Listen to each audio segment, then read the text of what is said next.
Have you ever been in a situation where you tried to explain yourself to a narcissist, or you tried to justify something you had said or done, and the narcissist refused to hear you? Have you ever tried to have a legitimate argument with a narcissist? If you have, then you know it's pretty difficult. Well, today at queenbeing.com, we're going to talk about several different ways that narcissists argue with us so that you can identify these and learn how to shut them down. So let's get started. As you may know, I am also a survivor of narcissistic abuse. And I happen to be someone who's really fascinated by psychology and sociology and all of that stuff. So I find it kind of interesting to figure out exactly why people do what they do. So today I'm sharing this with you because I know that not everyone is fascinated by psychology and sociology and all of the related topics as much as I am. But I know that if you've been dealing with a narcissist, you need this information. You've probably been bowled over and shocked and thrown for a loop, just like I was in my toxic relationships. So let's just jump right into it. Number one, the argument of convenience. What am I talking about? Well, have you ever been in a situation where someone in your life started an argument with you and then stormed out of the house, didn't come back for 2 hours, 10 days? Well, that's a common narcissistic tactic. The reason they start these arguments is simply as a means to an end. They want to upset you. They want to act offended and display some narcissistic injury, but it's really not about whatever it is they're arguing about. It's about they've already made plans, or they have somewhere else they want to go, or they just don't want to be there right now. And so they start an argument in order to feel justified storming out of the house. Not great, but it's a fact. Number two, they argue using other people in order to get revenge on you. So what am I talking about here? Well, we all know that narcissists have these egos that are overblown for sure, but also very shaky, very fragile. And anyone who challenges them or makes them feel like they're not good enough or makes them feel like they're wrong, the narcissist perceives this as humiliation, as you taking them down a notch, in some cases even being abusive.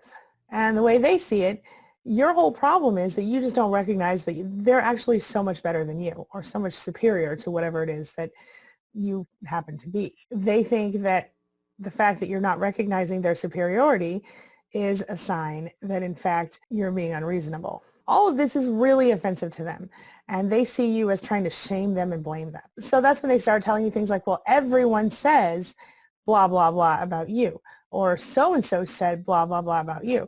Now, if you went and you asked everyone or so-and-so, you would find out quickly that they were making that up. So they're looking for validation. They're looking for people to stand up beside them and have the same opinion as them. And if they don't have those people, which often they don't, they just pretend that they've heard whatever it is from other people and they project that out onto you. This is a form of triangulation. This is often used in conjunction with a smear campaign. This involves gossiping, sometimes stalking, and a bunch of other forms of manipulation. Number three, denial and making stuff up. What am I talking about? Well, a lot of times in arguments, they do exactly what I just said. They deny the truth and they make stuff up. But let's get into that a little deeper. This is where gaslighting comes in, because sometimes the narcissist will lie to you and say something happened that didn't happen, even if you saw it with your own eyes, or vice versa. Something didn't happen that did happen. You will find yourself looking at them going, are they delusional, or is something wrong with me? Am I crazy? They want to confuse you and throw you off. It's all gaslighting. But in some cases, they will just redefine the situation or change what it meant.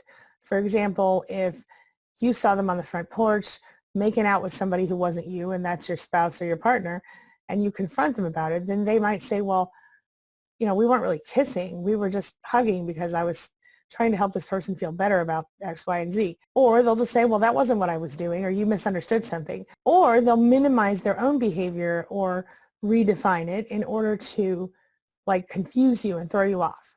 So, for example, well, I wasn't screaming at you. I was just excited. Or I didn't really hit you. I was just being passionate. Stuff like that. Number four, they use deflection, they use projection, and then they attack you. This type of arguing is used when you've caught the narcissist in a lie, or you've put them on the spot to tell the truth about something, or when they can't deny it, right? They can't deny whatever it is that you're accusing them of or you're bringing to them. Lame example, let's say their job is to take the trash out in the kitchen and they haven't done it in a week. Well, you might be like, man, can you please take the trash out? You haven't done it in a week and it's overflowing and things are everywhere and whatever. And then instead of saying, oh yeah, I got that, I'm on it, sorry about that. Or would you mind helping me out with that because I'm really busy right now, or anything that a normal person might say. A narcissist might do a 180 and go, yeah, well, maybe I haven't been doing that, but you haven't done your part, XYZ, whatever your thing is, right? So maybe your job is to do the dishes and maybe you left a dish in the sink last night.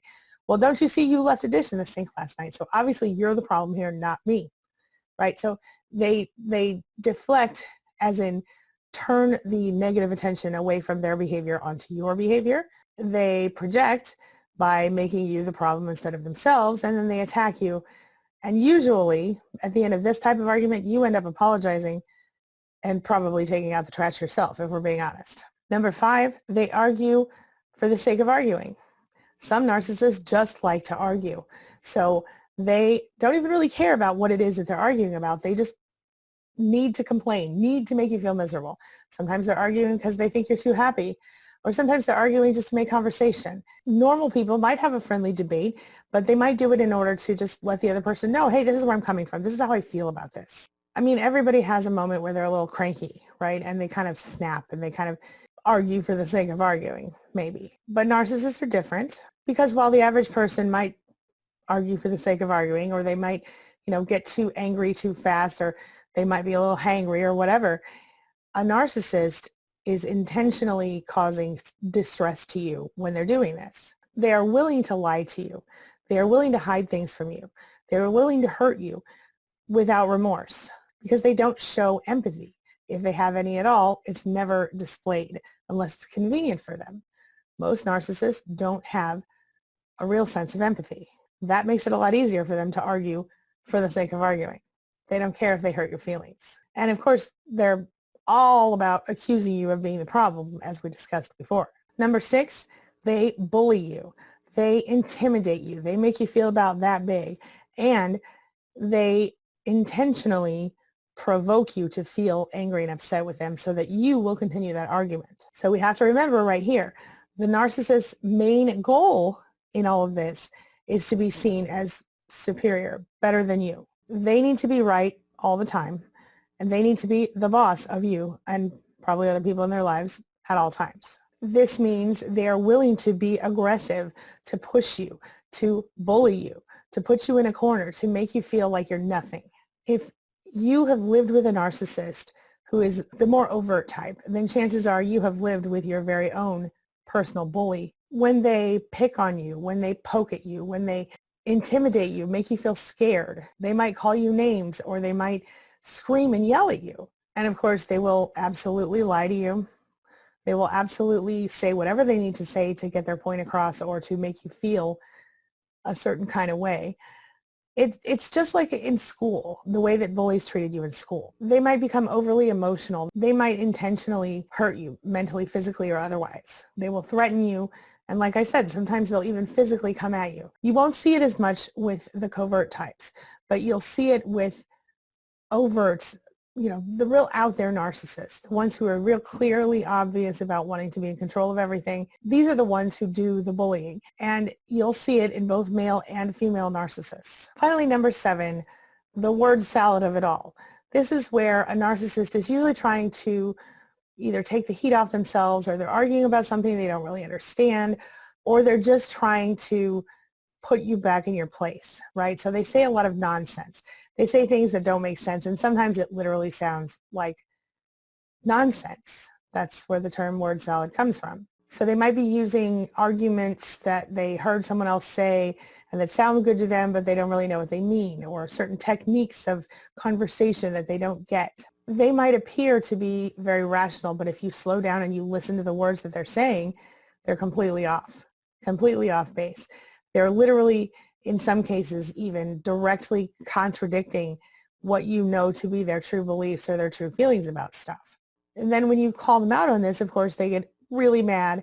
They become verbally aggressive.